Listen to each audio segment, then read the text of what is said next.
എടെ നമുക്ക് ഇനി മുതൽ പിങ്കിയെ പോലെ ആയാലോടി. എങ്ങനെ? നല്ലോണം പഠിച്ച എല്ലാ വിഷയത്തിനും ഫുൾ മാർക്ക് ഒക്കെ വാങ്ങി ക്ലാസ്സിലെ ടോപ്പ് ആയാലോ നമുക്ക്. നീ നടക്കുന്ന കാര്യം വല്ലതും പറ. നമ്മളൊക്കെ എത്ര തലകുത്തി നിന്ന് പഠിച്ചാലും ഫുൾ മാർക്ക് കിട്ടത്തില്ല.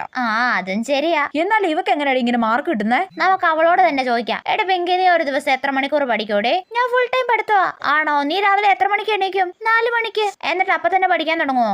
പഠിക്കാൻ തുടങ്ങും. എന്നിട്ട് വൈകുന്നേരം കോളേജിൽ നിന്ന് വീട്ടിലെത്തിയിട്ടും പഠിക്കുവോ? പഠിക്കും. എത്ര മണി വരെ പഠിക്കും? 10 മണി വരെ. എന്റെ പൊന്നോ, നിനക്ക് പഠിക്കാൻ ടൈം ടേബിൾ ഒക്കെ ഉണ്ടോടി? ഉണ്ട്. ഞാൻ അലാറം വെച്ച് പഠിക്കും. നിനക്ക് പഠിത്തത്തിനിടയ്ക്ക് റെസ്റ്റ് ഒന്നും ഇല്ലേടി? ഉണ്ടല്ലോ. റെസ്റ്റ് ചെയ്യുന്ന സമയത്ത് ഞാനും ചേച്ചിയും ഗെയിം കളിക്കും. എന്ത് ഗെയിമാ കളിക്കുന്നേ? ഞങ്ങൾ അങ്ങോട്ടും ഇങ്ങോട്ടും ജനറൽ നോളജ് ക്വസ്റ്റ്യൻ ചോദിക്കും. അയ്യേ, എന്റെ പൊന്നോ, ഇവിടെ ഫാമിലി മൊത്തം പഠിപ്പി ഫാമിലി ആണെന്ന് തോന്നടി. ആണെന്നേ.